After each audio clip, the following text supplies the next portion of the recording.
The sound of a pen scratching across paper had become the soundtrack of Rachel Casey's broken heart. $10 million. That was the price of her husband's latest betrayal, written in Stephen Hendry's precise handwriting across the cream-colored check that lay between them on his mahogany desk. Outside the floor-to-ceiling windows of their Beverly Hills mansion, the city sparkled like scattered diamonds. But inside this oak-paneled study, the air felt heavy with unspoken pain. "There," Stephen said, sliding the check across the polished surface with the casual indifference of a man paying for groceries. "Same as always, Rachel." Clean and simple. Rachel's fingers trembled, not from greed, as Stephen assumed, but from the weight of what this money represented. $70 million over 5 years, 7 checks, 7 betrayals, 7 times her heart had shattered while she smiled and accepted his twisted version of accountability. She was 32 years old, though the lines around her dark eyes made her look older. Stephen was 35, still handsome in that sharp-suited way that had first caught her attention at a charity gala 7 years ago. Back then, she'd been a young teacher volunteering at the event, and he'd been the youngest billionaire in tech, having built his empire from a dorm room coding project that revolutionized cloud computing. "You know," Stephen continued, leaning back in his leather chair that cost more than most people's cars, "I was talking to Harrison at the club yesterday. His wife threw a vase at his head when she found out about his secretary. Drew blood and everything." He chuckled, shaking his head. "Thank God you're more reasonable than that." Reasonable. The word stung like a slap. If only he knew that reasonable meant Rachel had spent every sleepless night for 5 years crying into her pillow, then waking up to teach second graders how to read while her own life fell apart, letter by letter. Most women would have left by now, Stephen added, studying Rachel's face with the detached curiosity of a scientist observing a specimen, or at least demanded I stop. "But you understand how the world works, don't you? Everyone has their price." Rachel looked up from the check, meeting his gaze with those luminous brown eyes that had once sparkled with dreams of growing old together, of children running through their garden, of lazy Sunday mornings reading the newspaper in bed. Now those eyes held secrets Stephen couldn't begin to imagine. "Everyone has their price," she repeated softly, her voice carrying an undertone he was too self-absorbed to catch. "You're absolutely right about that, Stephen." But Rachel wasn't thinking about money at all. She was thinking about little Maria at St. Catherine's Orphanage, whose heart surgery would be paid for with this check. She was thinking about 12-year-old David, who'd been aging out of the system until Rachel's anonymous donations built a transition home. She was thinking about the 53 children who called her Angel Rachel every weekend when she visited, bringing not just financial support, but something more precious: unconditional love. Stephen had no idea that his wife disappeared every Saturday and Sunday, telling him she was visiting her sick aunt in Pasadena. He had no idea that she'd spent the last 5 years creating a secret family with dozens of orphaned children who'd been abandoned by the world. He had no idea that every dollar of his guilt money had gone toward buying formula for babies, school supplies for teenagers, Christmas presents for children who'd never known the magic of waking up to gifts under a tree. "I should get going," Rachel said, folding the check with the same careful precision she used when grading her students' papers. "I have lesson plans to finish for Monday." Stephen glanced at his Rolex, a limited edition worth more than most people's annual salaries. "It's Friday night, Rachel. Don't you think you work too hard? Those kids will be fine without perfect lesson plans for one weekend." If only he knew how wrong he was. Those kids, her students at Roosevelt Elementary, were the light that kept her going through the darkness of their marriage. Teaching wasn't just her job, it was her sanctuary. Every morning she walked into her classroom and was greeted by 28 bright faces that looked at her like she hung the moon. They had no idea their beloved Miss Casey went home each night to a husband who treated their wedding vows like a business contract with penalty clauses. "Children deserve our very best," Rachel replied, standing gracefully, despite the exhaustion that seemed permanently etched into her bones. At 5'6", she still carried herself with the poise that had made Stephen fall in love with her, though he'd forgotten that somewhere along the way. "I'll be in my studio if you need anything." Her art studio was the one room in their 12,000-square-foot mansion that Stephen never entered. He claimed it smelled too much like paint and turpentine, but the truth was simpler. Rachel's art made him uncomfortable. Her paintings were full of children's faces, bright with hope and innocence, and something about those eyes reminded him of things he'd rather not think about. As Rachel walked toward the door, her phone buzzed. Stephen caught a glimpse of her face as she read the message, and for just a moment, her features transformed. The tired lines around her eyes softened, and a genuine smile, the first he'd seen in months, spread across her face. "Good news?" he asked, more out of habit than genuine interest. "Just a friend," Rachel said quickly, tucking the phone away. But Stephen had seen enough to notice how her whole body seemed to come alive. When was the last time she'd smiled at him like that? When was the last time she'd smiled at him at all? The message had been from Mrs. Patterson, the director of St. Catherine's Orphanage. "Angel Rachel, little Tommy took his first steps today. He was reaching for the teddy bear you brought him. Wish you could have seen it. The children are asking when you'll visit again. Friday can't come soon enough." Rachel's heart swelled with joy and pain in equal measure. Friday meant tomorrow, and tomorrow meant 12 hours of pure happiness with the children who loved her unconditionally. But it also meant maintaining the elaborate lie that had become her life, telling Stephen she was visiting her aunt while actually building the family she'd always dreamed of with children who needed her as much as she needed them. "Have a good evening," she said to Stephen, her voice carefully neutral. Stephen barely looked up from his phone, already scrolling through messages from Natalie about their weekend plans. "You too. Don't wait up. I'll be working late." Working late. It was his favorite euphemism, and they both knew exactly what kind of work he'd be doing. Rachel had stopped asking questions about his late nights years ago, right around the time she'd stopped believing his promises that each affair would be the last. As the study door closed behind her with a soft click, Stephen felt a strange moment of something. Regret? Guilt? He couldn't quite name it, but the feeling passed quickly, buried under layers of justification and entitlement that had built up over 5 years of getting away with everything. In her studio, surrounded by paintings of laughing children and sunny meadows, Rachel sat at her easel and pulled out her phone. She scrolled through dozens of photos from her last visit to the orphanage. Emma building blocks, little James learning to tie his shoes, the teenagers working on their homework at the study table she'd funded. These children had become her everything. They called her Angel Rachel, and in their presence, she felt like she could fly. They didn't know she was married to a billionaire. They didn't know about the checks or the betrayals or the way her heart broke a little more each month. To them, she was simply the lady who showed up every weekend with hugs, stories, and an endless supply of love. Rachel opened her laptop and began typing an email to Mrs. Patterson. "Please prepare the list for this month's needs. I'll have the donation ready by Monday. Also, has the new playground equipment been installed? I can't wait to see the children's faces when they see it." As she typed, tears fell silently onto the keyboard. In 6 hours, she'd be surrounded by 53 children who thought she was an angel. If only they knew she was just a woman whose own husband thought so little of her that he could buy forgiveness with a check. But tomorrow was Friday. Tomorrow, she'd hold babies who giggled when she sang lullabies.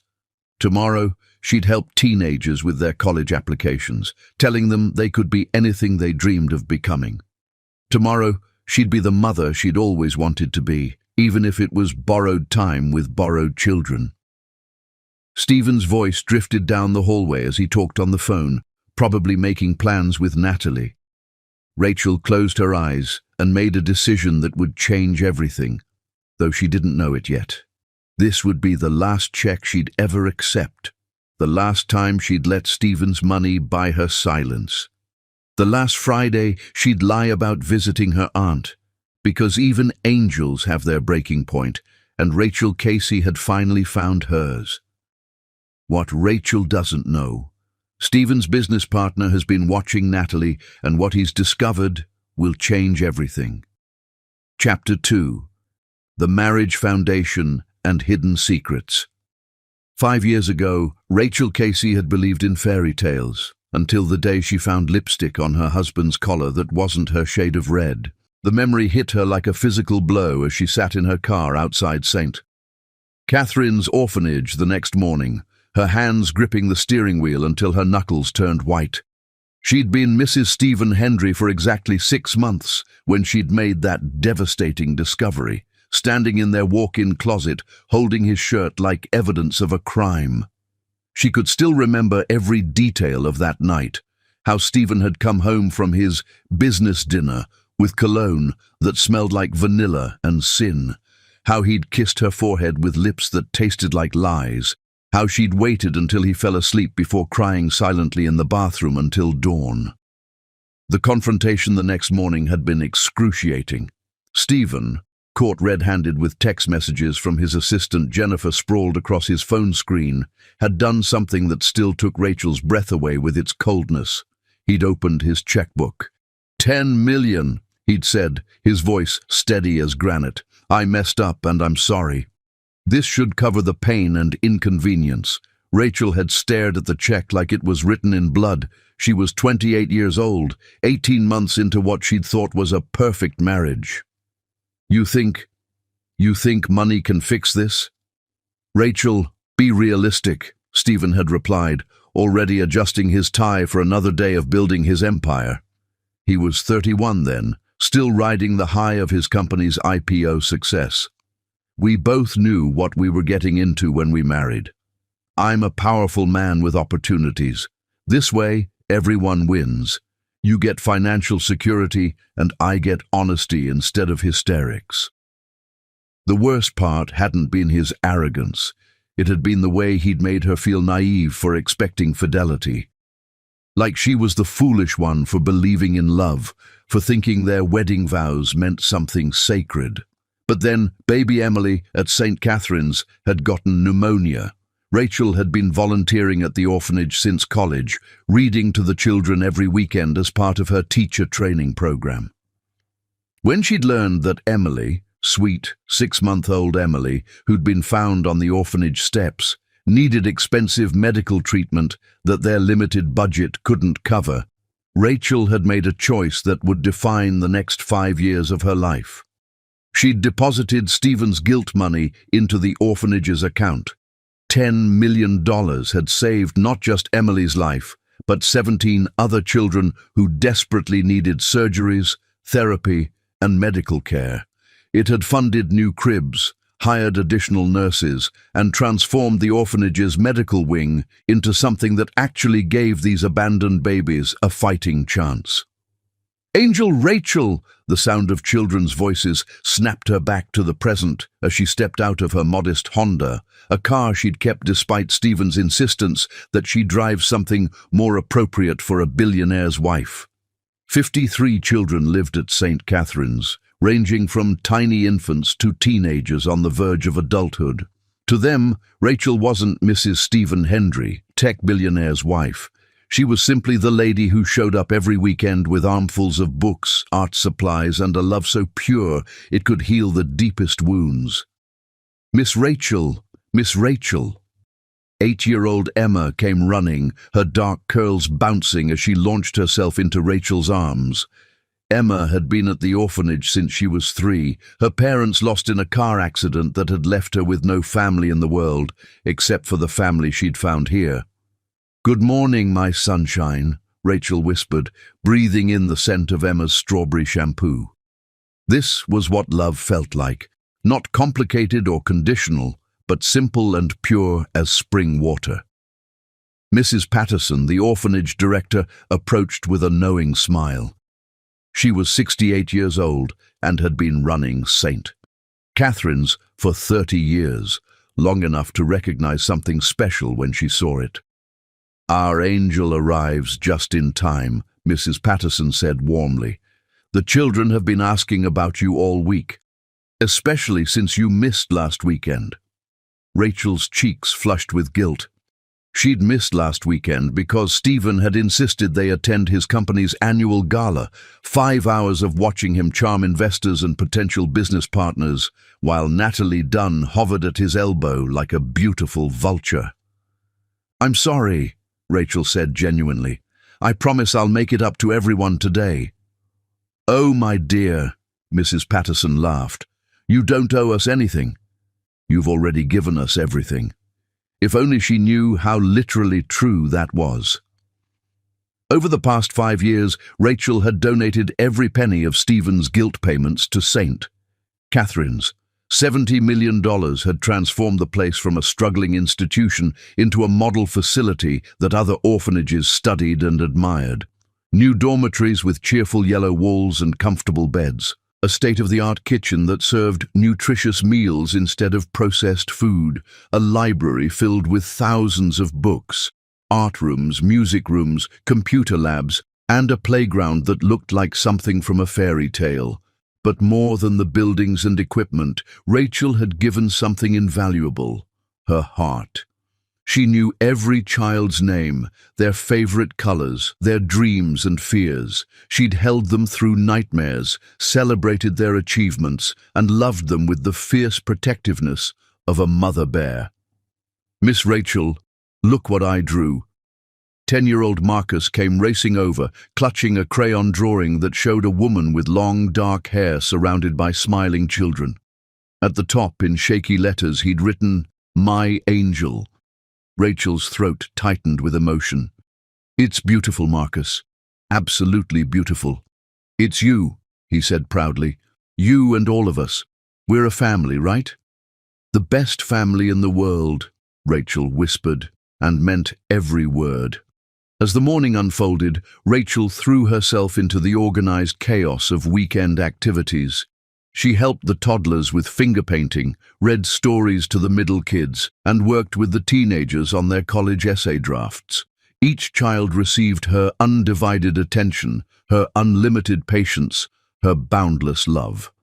At lunch, as she sat surrounded by chattering children sharing their week's adventures, Rachel's phone buzzed with a text from Stephen. "Working late again tonight. Don't wait up. Working late." She knew exactly what that meant, and exactly who he'd be working with. Natalie Dunn, his new marketing consultant, was 25 years old, with platinum blonde hair and ambitions that sparkled as brightly as her diamond earrings. Rachel had met her at the company Christmas party 3 months ago and had seen immediately how Natalie looked at Stephen, like a hunter sizing up prey. But what Rachel didn't know was that Natalie's interest in Stephen went far beyond romance or even money. What she didn't know was that David Kim, Stephen's business partner and closest friend, had been watching Natalie very carefully for weeks. David had noticed things. Natalie asking too many questions about Stephen's private deals. Natalie taking photos of documents when she thought no one was looking. Natalie making phone calls in languages David recognized from his own shadowy past. Conversations that sounded very much like corporate espionage. As Rachel laughed with the children and helped them build elaborate castles from blocks, David was across town in his office, staring at surveillance photos that would change everything. Photos of Natalie meeting with representatives from Quantum Industries, Stephen's biggest competitor. Photos of money changing hands. Photos of USB drives being passed like secret weapons in an invisible war. "Stephen, my friend," David murmured to himself in his empty office, "you have no idea what kind of viper you've brought into your nest." Meanwhile, at St. Catherine's, Rachel was reading bedtime stories to the youngest children, her voice soft and melodic as she brought magical worlds to life.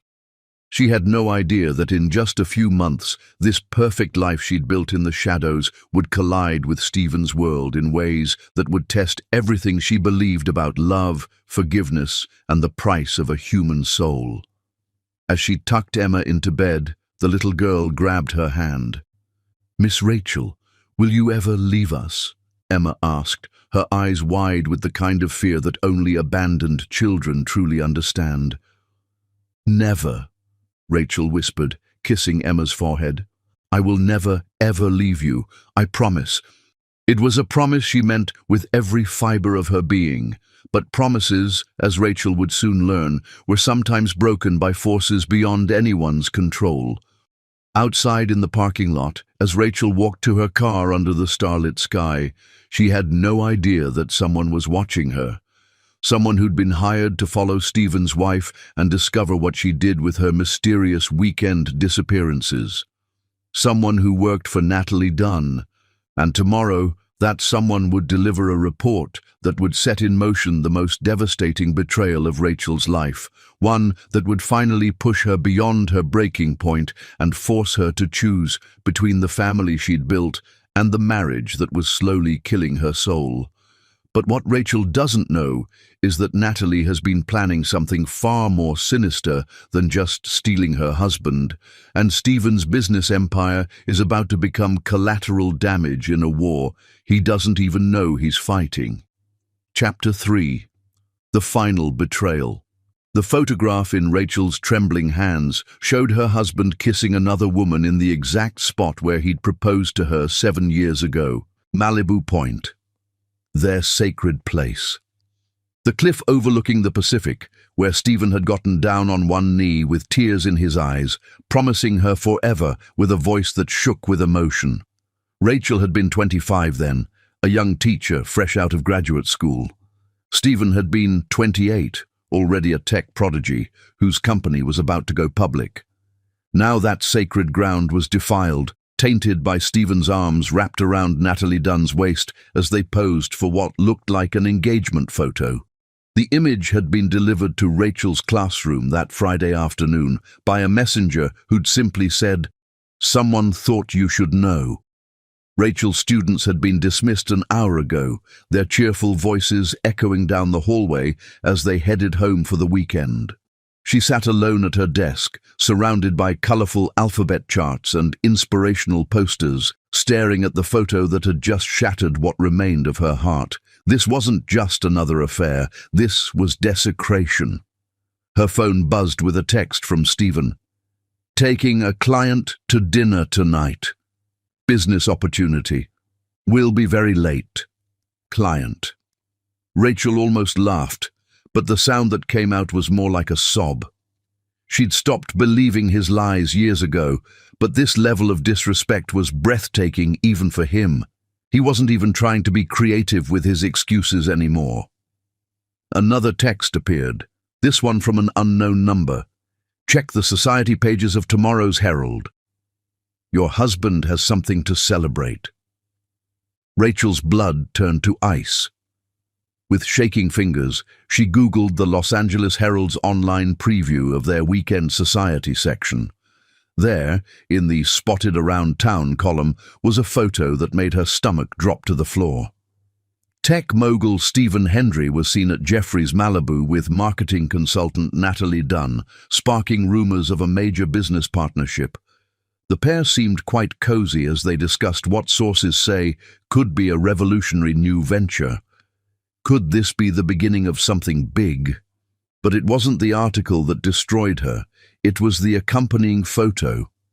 Stephen and Natalie weren't just dining, they were feeding each other dessert, their fingers intertwined, their faces glowing with the kind of intimacy that should have been sacred between husband and wife. And Natalie was wearing Rachel's necklace, the antique sapphire necklace that had belonged to Rachel's grandmother, given to her on her deathbed with the words, "This will protect your heart, my darling. Wear it always."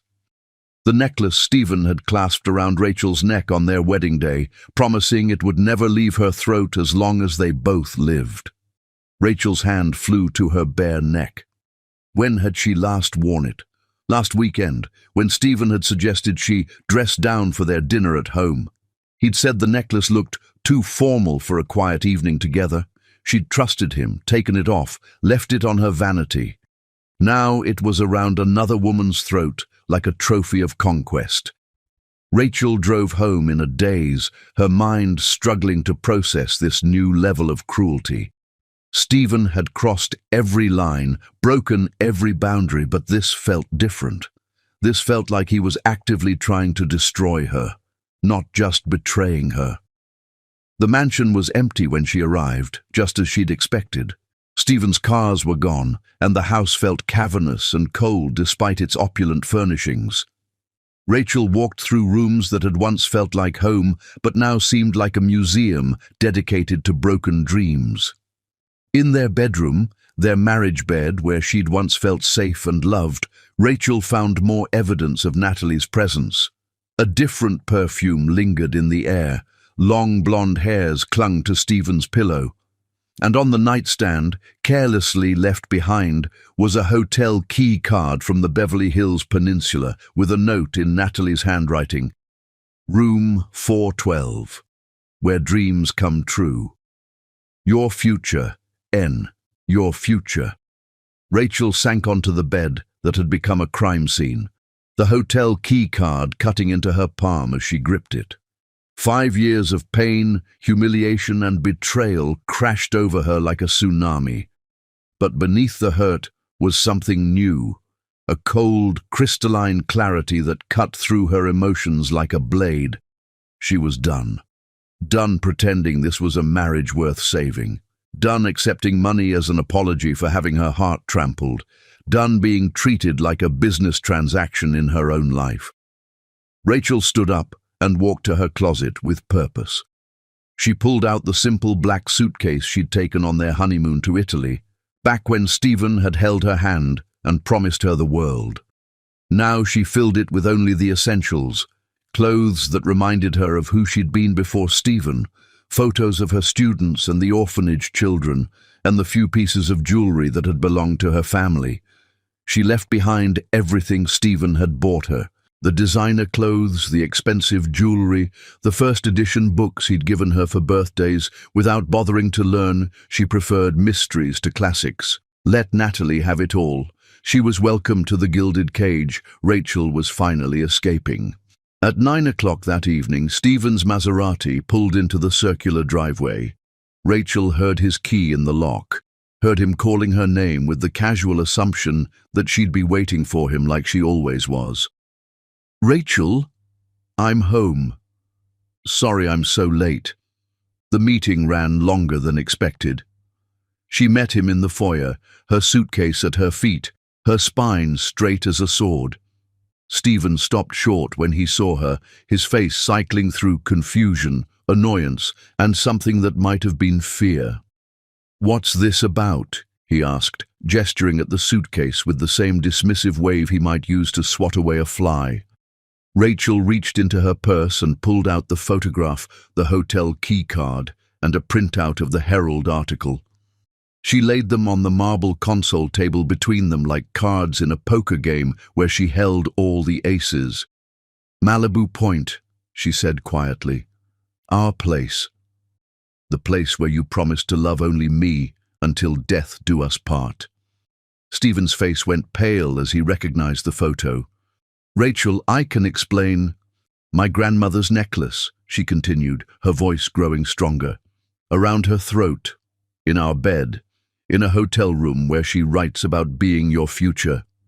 It's not what you think, Stephen started, but his words sounded hollow even to his own ears. Rachel opened her purse again and pulled out his latest check, $10 million made out to cash, just like always.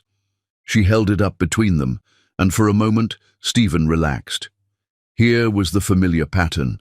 Here was his wife accepting payment for his sins, ready to move on like they always did. But instead of pocketing the check, Rachel did something that would haunt Stephen for the rest of his life. She tore it in half. The sound of ripping paper echoed through the foyer like thunder. Stephen's jaw dropped as he watched the pieces flutter to the marble floor like fallen snow. Rachel, what are you doing? Have you lost your mind? I'm finding it, she replied, her voice calm as a lake before a storm. For 5 years, I've let you pay for my dignity. For 5 years, I've let you treat our marriage like a business contract with penalty clauses. For 5 years, I've been your wife in name only, while you've made me complicit in my own destruction. You're being ridiculous, Stephen snapped, his confusion turning to anger. Pick up that check. This is how we handle things. This is how we've always handled things. Not anymore. Those 2 words carried the weight of 5 years of suppressed pain, swallowed pride, and silent tears. Rachel picked up her suitcase and walked toward the door, each step feeling like breaking free from chains she'd worn so long she'd forgotten what freedom felt like. Where are you going? Stephen demanded, following her. Rachel, be reasonable. We can work this out. I'll write you a bigger check. 15 million.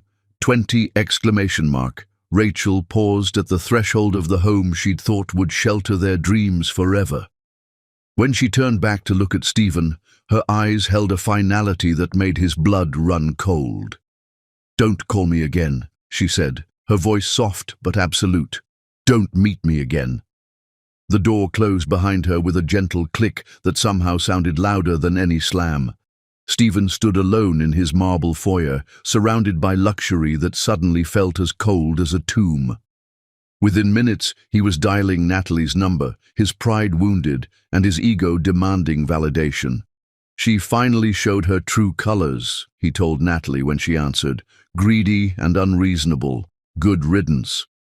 But as Stephen drove toward Natalie's apartment, he couldn't shake the memory of Rachel's eyes. There had been no greed there, no calculation, no anger. Only a profound sadness that seemed to come from somewhere deeper than disappointment. What Stephen didn't know was that Rachel wasn't driving to a hotel or a friend's house. She was driving to St. Catherine's Orphanage, where 53 children were waiting for their angel to tell them goodnight stories. Where love existed without conditions, without contracts, without the poison of betrayal. And what Stephen definitely didn't know was that his business partner David Kim had just received a phone call that would change everything. A call from someone who'd been investigating Natalie Dunn for months. Someone who'd discovered secrets that would make Stephen's Marshall problems look like a minor inconvenience. The real game was just beginning, and Stephen Hendry had no idea he was already losing. Chapter 4. Pride and Mistress. Stephen Hendry had always believed that replacing one woman with another was as simple as changing clothes, until he discovered that some women left stains that never washed out. Natalie Dunn's penthouse apartment in Century City was a monument to expensive taste and hollow beauty. Floor-to-ceiling windows offered a commanding view of Los Angeles, while designer furniture in stark whites and silvers created an atmosphere that sparkled like diamonds but felt cold as winter. Stephen had moved in 3 days after Rachel's dramatic exit, bringing nothing but wounded pride and a desperate need to prove he didn't need his wife. "Darling, you're brooding again," Natalie purred, gliding across the marble floor in a silk robe that probably cost more than most people's monthly rent. At 25, she possessed the kind of calculated beauty that stopped traffic and broke marriages. Platinum blonde hair that caught light like spun gold, emerald eyes that seemed to catalogue every expensive thing in a room, and a smile that promised everything while meaning nothing. Stephen stood at the windows, watching the city lights blur through his reflection. 3 days, and he still couldn't shake the image of Rachel tearing up his check. In 5 years of marriage, she'd never raised her voice, never thrown anything, never even slammed a door. Her quiet dignity had been as constant as sunrise, until it wasn't. "She'll be back," Stephen said, trying to convince himself more than Natalie. "Once she realizes what she's giving up, once reality hits her, she'll come crawling back." Natalie's laugh was like crystal breaking, beautiful and sharp. "Oh, sweetheart, you really think it's about the money, don't you?" Stephen turned, irritated by her tone. "Of course it's about money." "She stayed for 5 years, took every check I wrote. What else could it be?" Maybe she had her reasons, Natalie said, settling onto the white leather sofa with feline grace. Reasons that had nothing to do with wanting your fortune and everything to do with something else. The way she said it made Stephen's skin crawl, but his pride was too wounded to examine the feeling closely. Instead, he poured himself 3 fingers of scotch and tried to forget the way Rachel had looked at him in those final moments, not with anger or hatred, but with something far worse, disappointment. "Forget about her," Natalie continued, rising and moving toward Stephen with practiced seduction. "You deserve someone who appreciates what you can offer, someone sophisticated enough to play in your world." She pressed against him, her expensive perfume filling his senses with vanilla and promises that felt as artificial as everything else in her sterile apartment. But even as Stephen kissed her, even as he tried to lose himself in her perfect body and perfect face, he couldn't escape the memory of Rachel's gentle touch, the way she used to trace patterns on his chest while they talked about dreams that now seemed foolish and naive. Over the next 2 weeks, Stephen threw himself into life with Natalie with desperate intensity. He bought her jewelry that sparkled like captured starlight, took her to restaurants where reservations required social connections he'd spent years building, and paraded her at industry events where photographers captured their every move for society pages. Natalie was everything Rachel wasn't: flashy, demanding, openly ambitious about the lifestyle she wanted. She wore designer clothes like armor and treated every social gathering like a stage where she was the star. Where Rachel had been content with quiet evenings reading or painting, Natalie craved constant entertainment, constant admiration, constant proof of Stephen's devotion measured in dollars and public displays. "The Henderson acquisition is worth $200 million, Stephen told her over dinner at Spargo, desperate for her approval and attention. "Biggest deal in my company's history." Natalie's eyes lit up with the kind of interest she usually reserved for jewelry store windows. "How wonderful! You're so brilliant, Stephen. Tell me everything. I love hearing about successful, powerful men at work." Stephen basked in her attention, but something nagged at him. Rachel had never asked about his business deals, but when he'd shared his excitement about successes or his frustration with setbacks, she'd listened with genuine care. She'd asked thoughtful questions, offered encouragement, and celebrated his victories as if they were her own. Natalie's interest felt different, hungrier, more calculating, like she was cataloging information for future use. "You know what I love about you," Natalie said one evening as they returned from another expensive dinner, her hands already working on his shirt buttons. "You're not afraid to take what you want. You don't apologize for being successful, for having needs. Unlike some people who pretend money doesn't matter." "You mean Rachel," Stephen said, his jaw tightening at the mention of his estranged wife. "Poor little school teacher," Natalie cooed with mock sympathy. "Living in that tiny apartment now, probably crying herself to sleep every night. I heard she's working summer school just to pay her bills. How pathetic." Stephen frowned. "How do you know where she's living?" Natalie's smile was sharp as broken glass. "Los Angeles is a small town, darling. Word gets around, especially about the wives that powerful men cast aside. People love to gossip about fallen queens." That night, as they lay in Natalie's king-sized bed with its silk sheets that felt like ice against his skin, Stephen found himself staring at the ceiling and thinking about Rachel. Was she really struggling financially? The thought bothered him more than he wanted to admit. Whatever their problems, he'd never wanted her to suffer. "You're thinking about her again," Natalie said, her voice cutting through the darkness like a blade dipped in honey. "No, I'm not," Stephen lied. "You are, and it's pathetic," Natalie continued, rolling over to face him. Her beautiful face looked cruel in the moonlight streaming through the windows. "A woman who obviously never appreciated what she had, and you're still moon-eyed over her like some lovesick teenager." "I'm not. You are." Natalie's mask slipped for just a moment, revealing something cold and calculating underneath her perfect features. "But here's what's going to happen, Stephen. You're going to forget about your martyred little wife and focus on what really matters. US, our future together. The life we're building, our future, our life." Stephen realized with growing unease that he'd never discussed any long-term plans with Natalie. Their relationship had been built on physical attraction and wounded pride, not love or shared dreams. Rachel had talked about their future constantly, children they might have, places they'd travel when he retired, the garden she wanted to plant behind their house. "What exactly do you see as our future?" Stephen asked carefully. Natalie's smile returned, predatory and confident. "Well, first we need to make our relationship official. I can't keep being your mistress forever. It's beneath both of us. Then there's the matter of making sure I'm secure in this relationship."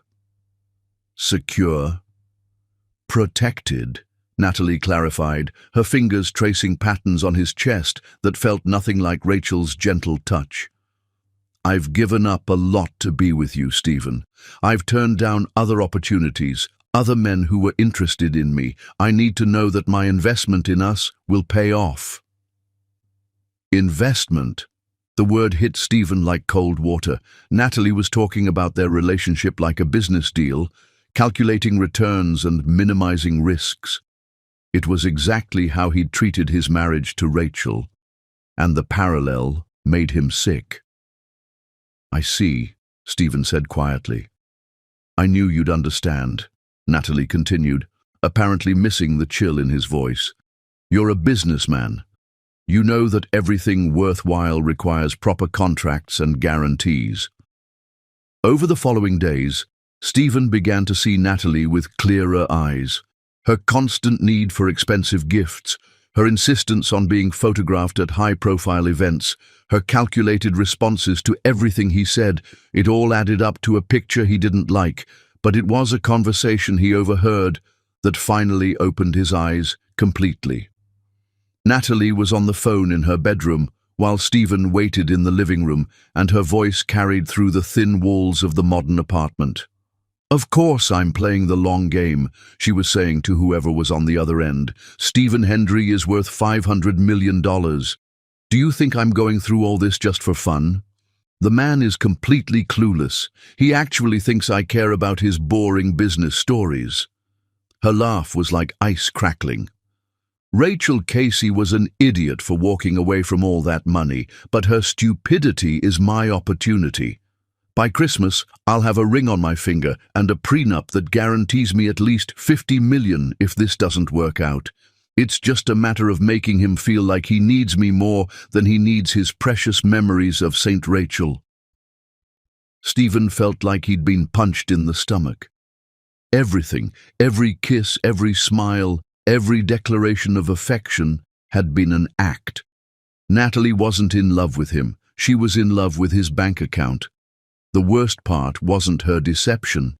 The worst part was realizing that he'd done the same thing to Rachel, treated their relationship like a transaction, reduced love to a series of payments and penalties.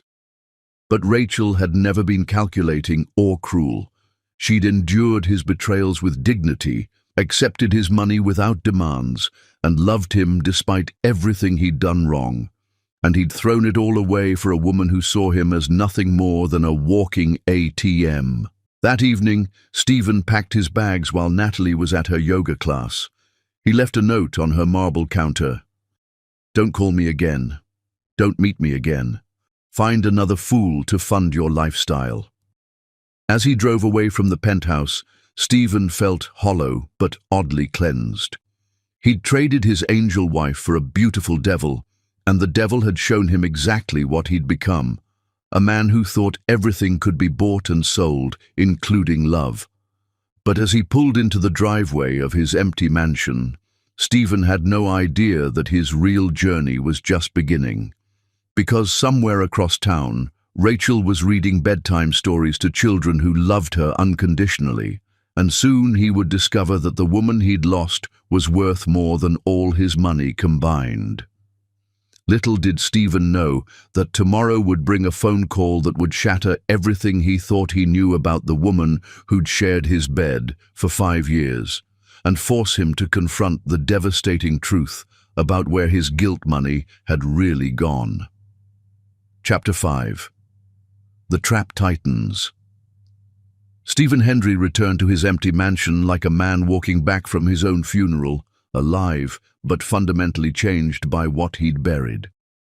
The silence hit him first. After weeks of Natalie's constant chatter, demands, and calculated laughter, the quiet of his Beverly Hills home felt profound as a cathedral. Stephen stood in the marble foyer where Rachel had said her final words to him, and for the first time in months, he could think clearly. The house felt different without Rachel's presence, but it felt different without Natalie's intrusion too. Where Rachel's absence created a gentle melancholy, like a song played in a minor key, Natalie's departure left only relief and a growing sense of shame at how easily he'd been manipulated. Stephen walked through rooms that had once been filled with Rachel's laughter, her quiet humming as she graded papers at the kitchen table, her soft footsteps on the hardwood floors as she moved through their life together. Now those same rooms echoed with memories of what he'd thrown away for a woman who'd seen him as nothing more than a bank account with good looks. His phone had been buzzing incessantly since he'd left Natalie's apartment. 17 missed calls, 12 voicemails, and dozens of text messages that grew increasingly desperate and then increasingly angry as she realized he wasn't coming back. "Stephen, darling, where are you? I came home and found your note. Surely you don't mean it. This is ridiculous.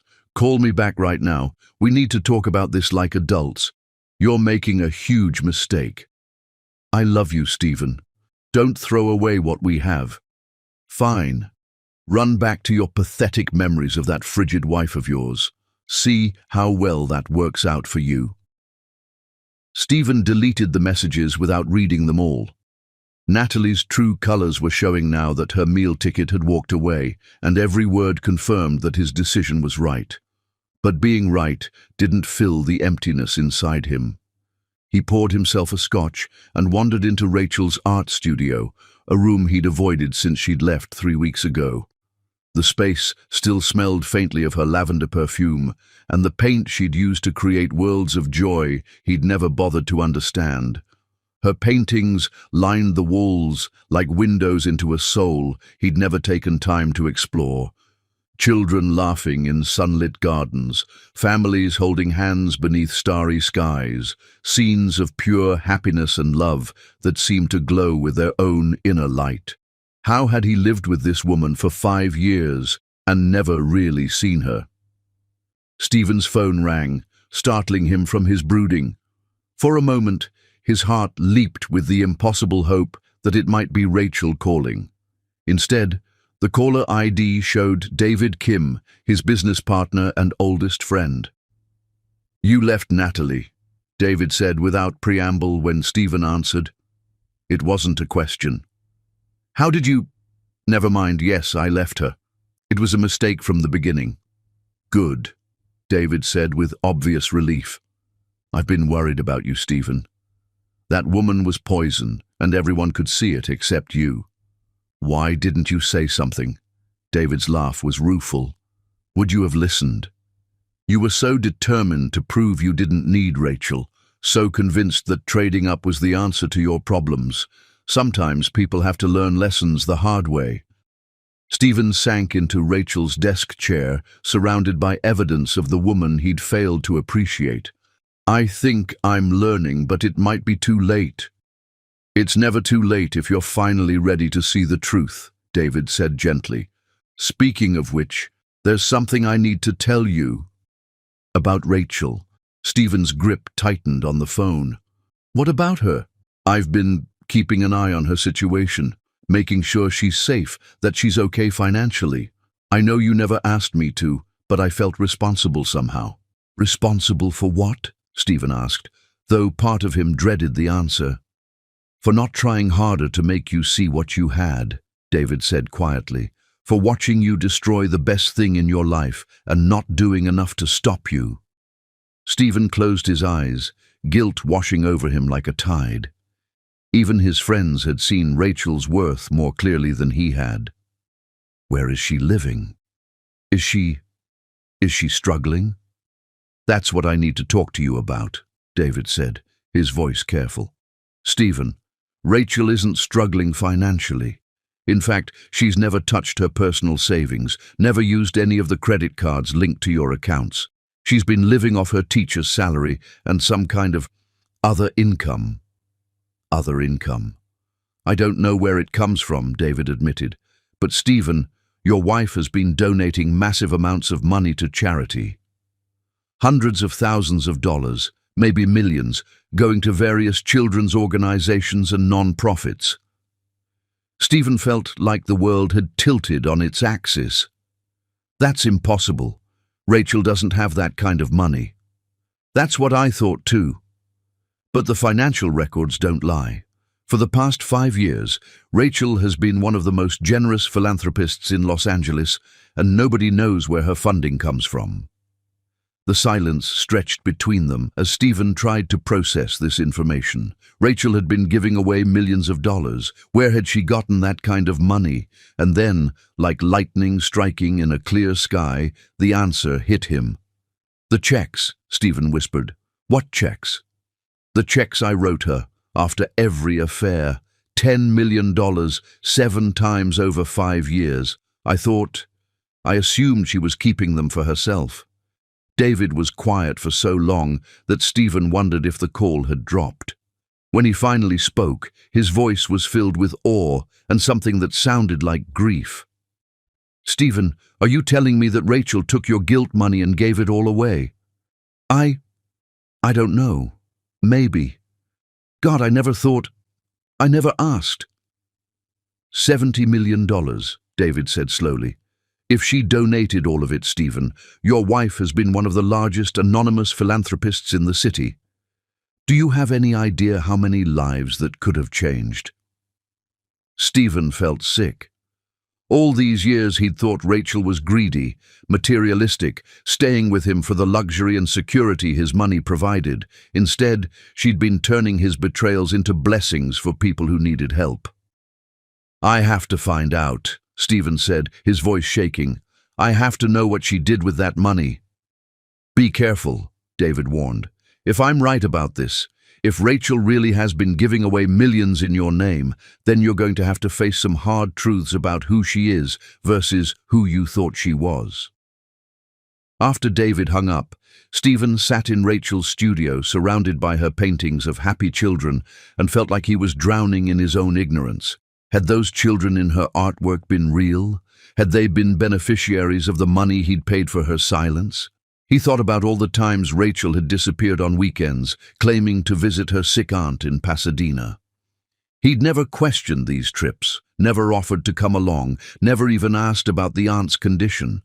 He'd been too busy planning his next betrayal, his next affair, his next payment for the privilege of destroying their marriage piece by piece.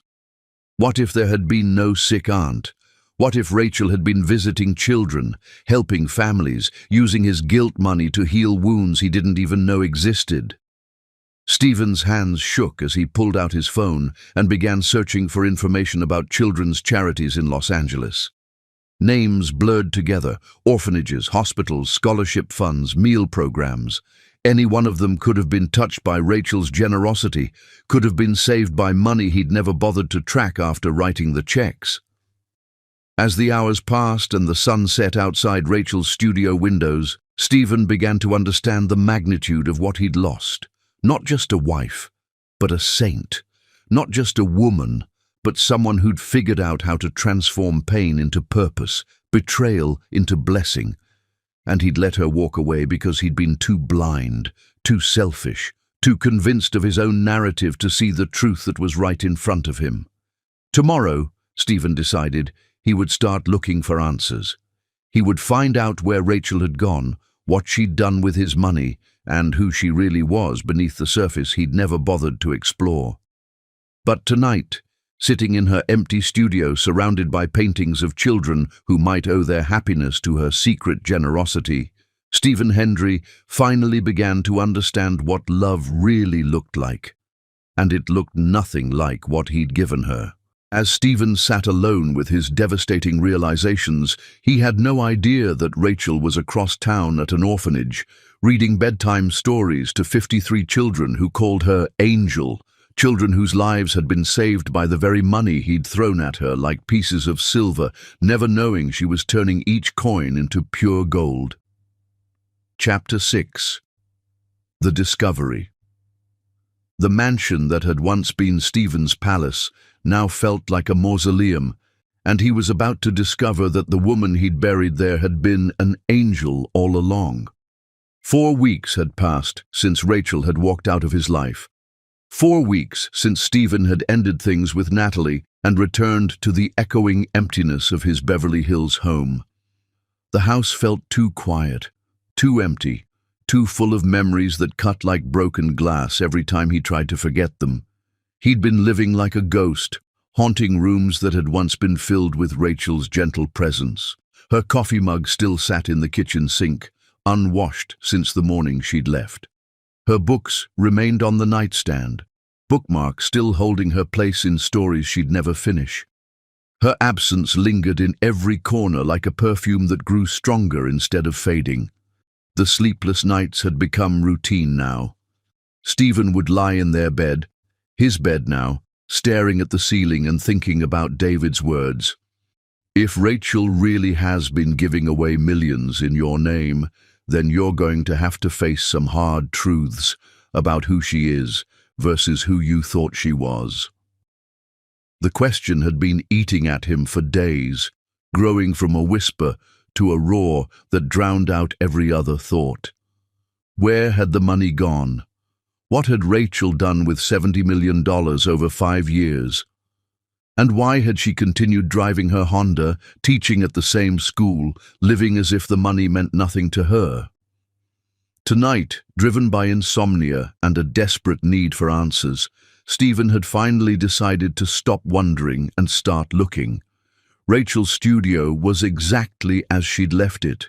Paintbrushes still soaking in cloudy water, half-finished canvases propped against the walls, tubes of paint scattered across her work table like colorful evidence of interrupted dreams. Stephen had avoided this room for weeks, but now he forced himself to enter the space that had been Rachel's sanctuary. Every painting showed children.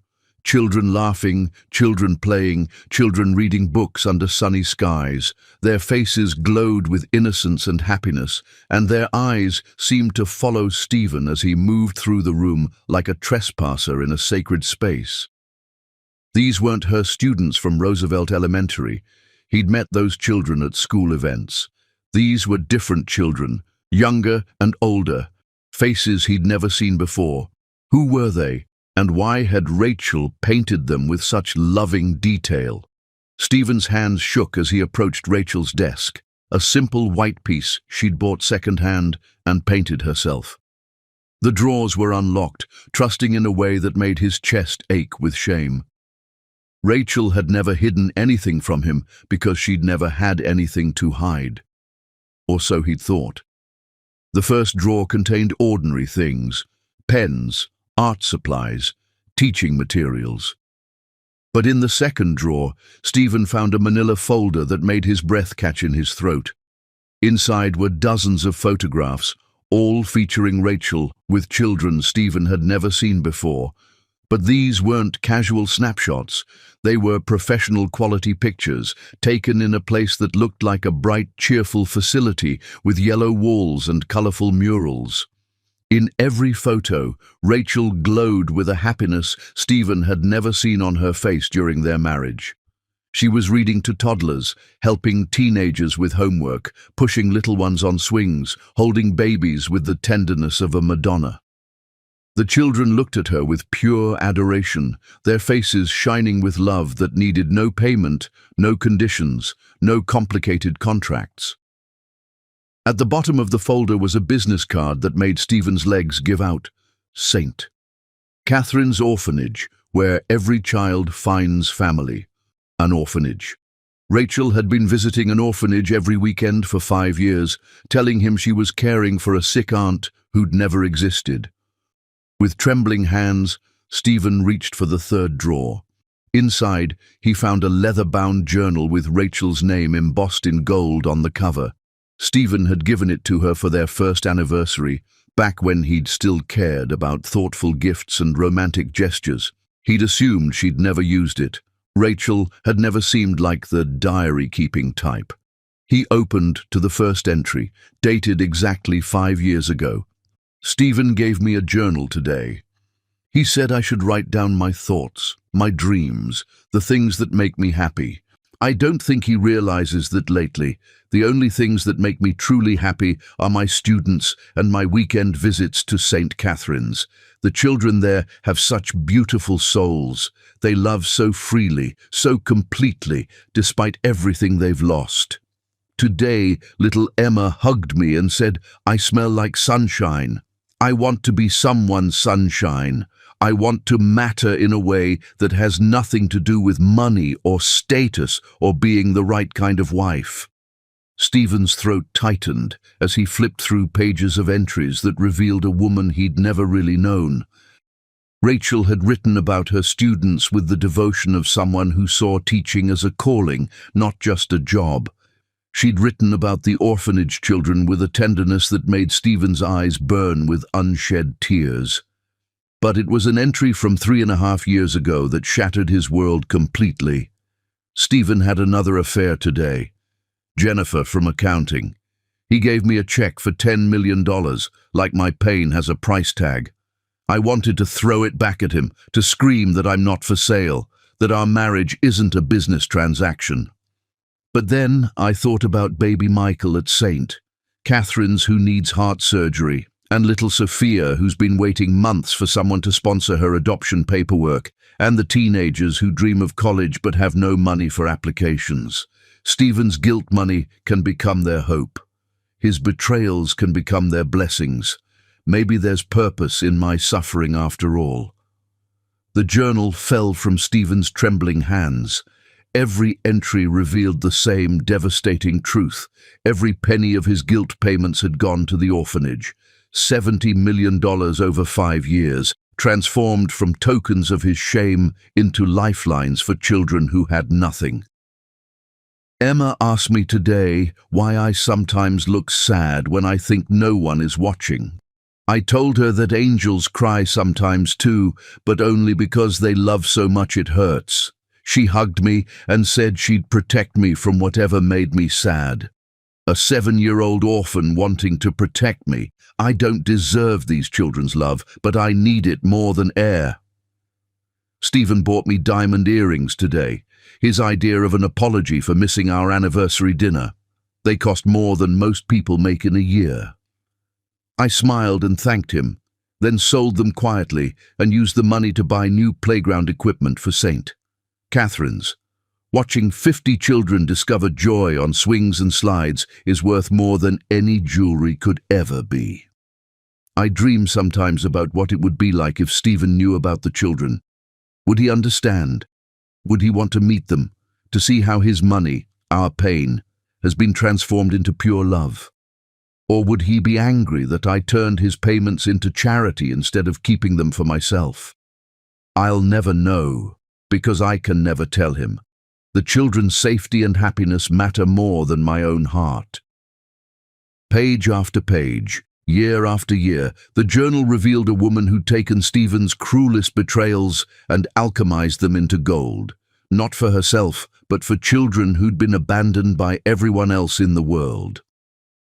The final entry was dated 1 week ago. Stephen's 8th betrayal feels different somehow, crueler. He took Natalie to Malibu Point, our sacred place, and gave her my grandmother's necklace. I think this is God's way of telling me I've suffered enough, given enough, endured enough.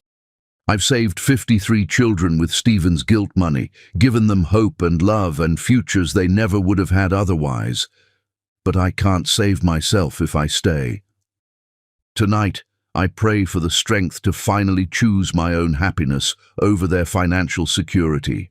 I pray the children will understand. I pray Stephen will realize what he's lost before it's too late. But mostly, I pray for the courage to finally say no to a man who thinks love can be bought and paid for like any other commodity. Stephen collapsed into Rachel's desk chair, his vision blurred by tears he hadn't shed since childhood. 53 children, 53 lives, saved with money he'd thrown at his wife like she was a prostitute accepting payment for services rendered. He'd thought Rachel was greedy, selfish, motivated by money. Instead, she was the most selfless person he'd ever known. A woman who'd endured 5 years of humiliation and heartbreak to save children who had no one else. With shaking fingers, Stephen pulled out his phone and called information. St. Catherine's orphanage, please. St. Catherine's, this is Mrs. Patterson speaking. How may I help you? I'm looking for Rachel Casey, Stephen said, his voice hoarse with emotion. I'm her husband. The silence on the other end of the line was deafening. When Mrs. Patterson finally spoke, her voice was ice cold. Mr. Hendry, I presume? Yes. Is Rachel there? I need to speak with her. It's urgent. Rachel is here, Mrs. Patterson said carefully. She took a leave of absence from Roosevelt Elementary to volunteer here full-time. She's been living in our volunteer quarters, working with our children, finding peace in service to others. Please, Stephen begged, his pride crumbling like sand. Just tell her I found the journal. Tell her I know about the donations. Tell her I know what she did with the money. Another long silence. Then, Mr. Hendry, are you telling me that you gave your wife $70 million over 5 years and you never once wondered where it went? The question hit him like a physical blow. I thought she kept it, for herself. Mrs. Patterson's laugh was bitter as winter wind. Your wife, Mr. Hendry, is the most generous soul I've ever encountered. She's fed hungry children, provided medical care for sick babies, sent dozens of our kids to college, and given unconditional love to 53 little ones who'd been abandoned by the world. She's our guardian angel, and she's been breaking her own heart to save theirs. Can I see her? Can I talk to her?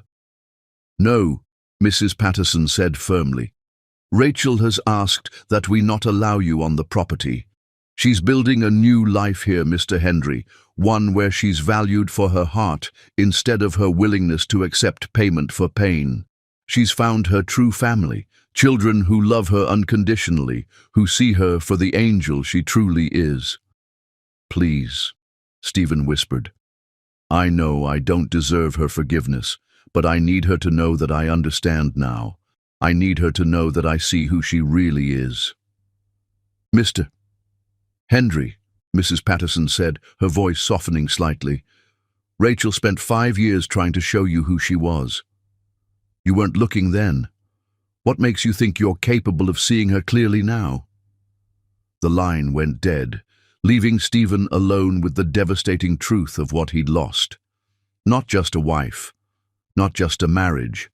He'd lost a saint who'd turned his sins into miracles, a woman who'd loved him so much she'd endured years of betrayal to save children he'd never even known existed. And now, surrounded by paintings of the children she'd rescued with his guilt money, Stephen Hendry finally understood what love really looked like. It looked like Rachel, giving away fortunes to save the innocent. It looked like sacrifice, selflessness, and a heart so pure it could transform poison into medicine. And it looked nothing like what he'd given her in return. But Stephen had no idea that across town, Rachel was tucking 53 children into bed, each one calling her Mama Angel, and that tomorrow one of those children would ask a question that would change everything he thought he knew about love, redemption, and whether some mistakes could ever truly be forgiven. Chapter 7. The Awakening and Broken Pride. The rain that fell on Beverly Hills that Saturday morning seemed to wash away the last of Stephen Hendry's illusions, leaving him naked and shivering in the truth of what he'd become. 5 weeks had passed since Rachel had walked out of his life. 5 weeks since Stephen had discovered the journal that revealed his wife's true heart. The leather-bound book now lived on his nightstand, its pages worn from countless readings, as Stephen tried to understand how he'd lived with an angel for 5 years without ever seeing her wings. The empty mansion felt different now, not just quiet, but sacred, like a cathedral where miracles had once happened and he'd been too blind to notice. Every room held new meaning as Stephen reread Rachel's journal entries and began to see their life together through her eyes. The kitchen, where she'd graded papers late into the night because she cared about every child's success. The living room, where she'd sat quietly while he talked about his business deals, offering gentle encouragement he'd mistaken for disinterest. The bedroom, where she'd held him after his nightmares about losing his company, never knowing that her own dreams were dying a little more each day. She was saving the world, Stephen whispered to his reflection in the bathroom mirror, and I was destroying ours. His phone buzzed with another call from his office. Patricia Wells, his CFO, had been trying to reach him for days about the quarterly reports, but Stephen couldn't bring himself to care about profit margins when he'd just discovered that his wife had been running a secret charity worth more than most corporations. Instead of answering, Stephen dressed in jeans and a simple sweater, clothes Rachel would have approved of, and drove to St. Catherine's Orphanage. He didn't go inside. Mrs. Patterson had made it clear he wasn't welcome, and Stephen respected Rachel's wishes even as they broke his heart. But he sat in his car across the street for hours, watching children play in a yard that his money, Rachel's sacrifice, had helped create. The playground equipment was beautiful, clearly expensive, designed to spark joy and imagination, swings shaped like animals, slides that twisted like rainbows, climbing structures that looked like fairy tale castles. Stephen watched 53 children laugh and play, their voices carrying across the morning air like music from heaven. These were the faces from Rachel's paintings. These were the children she'd chosen over him, the family she'd built with his guilt money while he'd been too selfish to see what was happening in his own home. A little girl with dark curls caught his attention. She couldn't have been more than 8 years old, but she moved among the younger children like a protective older sister, helping toddlers onto swings and mediating disputes with the wisdom of someone much older. Stephen watched her for nearly an hour, fascinated by her natural leadership and gentle spirit. This had to be Emma. Rachel's journal had mentioned her dozens of times, always with special tenderness. Emma, who'd been abandoned at 3 years old. Emma, who called Rachel Angel and worried about her sadness. Emma, who'd wanted to protect the woman who'd been protecting all of them. As if she could feel his gaze, the little girl looked across the street, directly at Stephen's car. For a moment, their eyes met through the windshield, and Stephen felt like she could see straight through to his guilty soul. Then she smiled, not at him, but at someone behind him, and waved enthusiastically. Stephen turned to see what had captured her attention and felt his heart stop.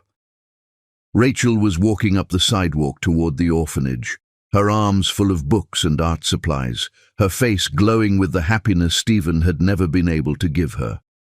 She looked younger somehow, lighter, as if leaving him had lifted a weight she'd carried for years. She was beautiful in a way that had nothing to do with makeup or expensive clothes.